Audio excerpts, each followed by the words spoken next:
चावल खीर, राइस खीर और रस्क खीर तो आपने बहुत ज़्यादा खाई होंगी, लेकिन आज मैं आपको मज़ेदार तरीके से बेहद आसान, कम इंग्रेडिएंट्स में लेकिन बेहद कोई डिलीशियस सी, मज़ेदार सी बर्फ़ी खीर बनाने की झटपट और क्विक सी रेसिपी शेयर करूंगी। तो आपने वीडियो को स्टेप बाय स्टेप एंड तक लाजमी से देखना है और रेसिपी अच्छी लगे तो रेसिपी को थम्स अप भी ज़रूर से देना है। तो चैनल पर रेसिपी को स्टार्ट करते हैं।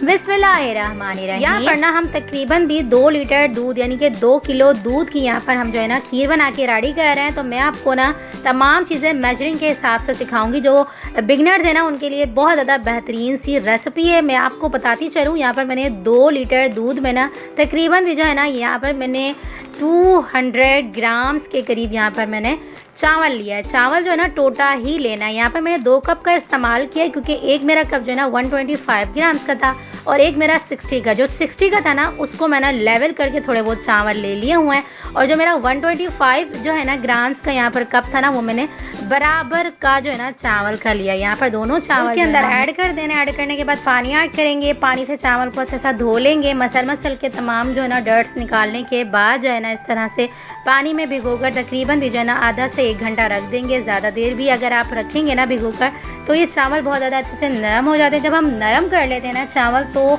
चावल जब दूध में ऐड किए जाते हैं ना ये बहुत ही ज़्यादा जल्दी से अच्छे से मैट भी हो जाते हैं और बॉयल भी हो जाते हैं और अच्छे से घुट भी जाते हैं। तो यहाँ पर ना चावल को हमने धोकर जो है ना इसका पानी फेंक कर और साफ़ पानी में हमने इसे भिगोकर रख देना है तकरीबन भी आधा घंटा के लिए। अच्छा, मैं आपको बताती चलूँ तमाम चीज़ें मैं आपको मेजरिंग कप के हिसाब से। अच्छा, जो लोग बिगनर्स हैं ना उनके लिए बेहद आसान सी रेसिपी के साथ साथ जिन लोगों को मेजरमेंट समझ नहीं आती ना कि कितने लीटर दूध में चीनी कितनी ऐड करनी है, चावल कितने ऐड करने हैं, उनके लिए भी बेहद आसान सी रेसिपी है। क्योंकि जो है ना परफेक्ट मेजरमेंट के हिसाब से अगर आपकी खीर बनती है ना तो यकीन करें ना ही ज़्यादा मीठी होती है और ना ही ज़्यादा फीकी, क्योंकि मीठा जो है ना वो नॉर्मल ही अच्छा लगता है, ना ही ज़्यादा मीठा और ना ही बिल्कुल फीका। तो यहाँ पर ना हमने चावल को भिगोकर रख दिया हुआ है, साइड पे रख देंगे। और अब हम ना यहाँ पर हमने तकरीबन 2 लीटर दूध लेकर से अच्छा सा 2 से 3 उबाल करवा लिए। अच्छा, इसकी जो बालाई होगी ना इस तरह से अंदर ही लेते जाएंगे, इसे बाहर बिल्कुल भी नहीं निकालेंगे। अच्छा, यहाँ पर जो है ना तकरीबन भी 2 किलो मैंने दूध को ना 2 से 3 उबाल करवाने के बाद जब दूध हमारा इस स्टेज पे आ जाएगा ना तो यहाँ पर हमने भीगे हुए तकरीबन भी ना 1 घंटा हमने यहाँ पर चावल को भिगोकर रख दिया था। इसी दौरान हमने यहाँ पर जो है ना दूध को भी बॉईल कर लिया। तो यहाँ पर भीगे हुए चावल इस टाइम पे हम ऐड करेंगे और मुस्तकिल यहाँ पर हम चम्मच हिलाते जाएंगे। अच्छा, मैं आपको प्रॉपर टाइमिंग बताऊँ ना, क्योंकि हम कोई झटपट सी रेसिपी तो बना नहीं रहे हैं, क्योंकि हमने प्रॉपर सी जो है ना ये खीर बना के रेडी करनी है। तो अगर आप प्रॉपर खीर बना के रेडी करते हैं ना तो मैक्सिमम भी आपको 2 से 2.5 घंटा तो लाजमी देना पड़ता है खीर को। और खीर को पकाने के लिए ना मीडियम टू लो फ्लेम यानी कि बिल्कुल दम वाली फ्लेम पे रख के अगर आप खीर बनाएंगे ना तो यकीन करें आपकी खीर जो है ना आपको खाने के बाद ना आपने खाना भूल जाना है। सिर्फ और सिर्फ आपने इस खीर को ही जो है ना खाना है। यहाँ पर ना बहुत ही ज़्यादा मज़ेदार तरीके से हम इस रेसिपी को बना के रेडी कर रहे हैं। तो मुस्तकिल देख सकते हैं आप, मैंने चम्मच हिलाते रहना है और चम्मच हिलाते हुए ना तकरीबन भी जो है ना यहाँ पर मुझे हो चुका हुआ है और देख सकते हैं आप तमाम चावल अच्छे से घुट चुके हुए हैं। जब तमाम चावल अच्छे से घुट जाएंगे इस स्टेज पे हमारी जो है ना खीर आ जाएगी ना तो इसके अंदर हम यहाँ पर चीनी ऐड कर देंगे। अच्छा, चीनी भी ना मैं उसी मेजरमेंट कप के हिसाब से ही ऐड कर रही हूँ जिस कप से मैंने चावल ऐड किए। तो यहाँ पर ना मैंने 125 जो है ना 1 कप लिया और यहाँ पर 60 को मैंने लेवल करके यहाँ पर चीनी ले ली हुई है। यानी कि टोटल मेरे यहाँ पर 200 ग्राम्स के करीब ही चावल थे और 200 ग्राम्स के करीब ही मैंने यहाँ पर चीनी ऐड की है। एक एक करके मैंने दोनों कप जो है ना ऐड कर देने हैं। ऐड करने के बाद जो है ना देख सकते हैं आप अभी खीर की आप कंसिस्टेंसी देख सकते हैं। जब हम चीनी ऐड कर देंगे ना उसके बाद ही मैं आपको दिखाऊंगी। अभी जो है ना आपने देखा कि जो है ना यहाँ पर हमारी खीर बहुत ज़्यादा थिक सी हो गई थी, यानी कि तमाम चावल घुट गए थे तो एक अच्छी सी ना थिकनेस आ गई थी।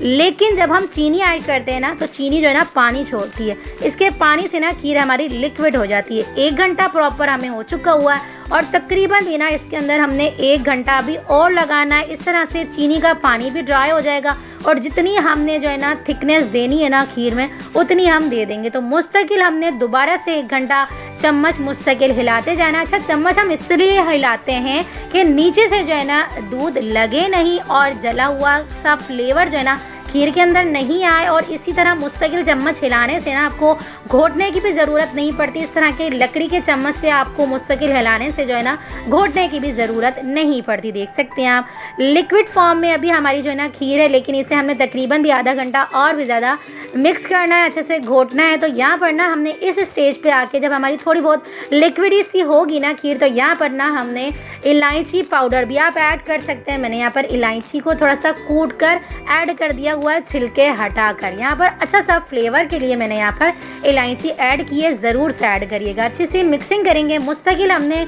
मिक्सिंग करते हुए 10 से 12 मिनट हो गए हैं। लास्ट में ना हमने यहाँ पर बर्फ़ी, जो कि थोड़ी बहुत जो है ना यहाँ पर दाने वाली बर्फ़ी होती है ना, इसके अंदर आप वो ऐड कर दीजिएगा। अच्छा, खोया बिल्कुल भी ऐड नहीं करिएगा, नहीं तो खोया जो है ना मिक्स हो जाता है, वो इतना अच्छा फ्लेवर नहीं देता। जो कि दाने वाली जो बर्फ़ी होती है ना, थोड़ी सी दानेदार, वो आप ऐड करेंगे ना तो यकीन करें आपकी खीर के अंदर जब आप बाइट लेंगे ना तो एक अच्छा सा दाना जो है ना वो मुंह में आता है, बहुत ज़्यादा मज़ेदार सा लगता है। आप जो है ना मिठाई वाली की शॉप से जो है ना ये कहकर ज़रूर से लीजिएगा कि ना हमें दाने वाली बर्फ़ी दे दें। तो यहाँ पर ना दाने वाली बर्फ़ी हमने ऐड कर दी हुई है। अच्छे से मिक्सिंग करेंगे। 10 से 12 मिनट तक दोबारा से कुक किया तो देख सकते हैं आप थिकनेस जो है ना आपकी इसी कंसिस्टेंसी की होनी चाहिए, क्योंकि ठंडाई करने के बाद भी थोड़ी बहुत ये ना थिक हो जाएगी। तो इस कंसिस्टेंसी में आपकी खीर होनी चाहिए। इस टाइम पे आके ना आपने फ्लेम को बिल्कुल बंद कर लेना है और रूम टेम्परेचर पे ठंडा कर लेना है। इस तरह से गार्निश कर लीजिएगा बर्फ़ी से, बादाम, पिस्ते वगैरह जिससे भी आप गार्निश करना चाहें कर सकते हैं। और देख सकते हैं आप सिर्फ इस टाइम पे हमने रूम टेम्परेचर पे ठंडा किया तो कितनी अच्छी सी मज़ेदार सी थिकनेस सी जो है ना खीर के अंदर आ चुकी हुई है। तो मज़ेदार सी हमारी डिलीशियस सी खीर बन के रेडी हो चुकी हुई है। आप इसे ठंडा करेंगे ना उसके बाद भी जो है ना फ्रीज़र में रखने के बाद भी आपकी ये बहुत ज़्यादा अच्छी तरह से थिक हो जाएगी खीर। तो मज़ेदार सी इस खीर की रेसिपी को अगर आपने पसंद किया तो प्लीज़ रेसिपी को थम्स अप ज़रूर से दीजिएगा। चैनल पर नहीं हो तो प्लीज़ चैनल को भी सब्सक्राइब कर लीजिएगा। तो चलिए फिर मिलते हैं नेक्स्ट वीडियो में। अपना ख्याल रखिएगा, मुझे दुआओं में याद रखिएगा। मिलते हैं नेक्स्ट वीडियो में बहुत ही आसान, सिंपल और यूनिक सी रेसिपी के साथ। अल्लाह हाफ़िज़।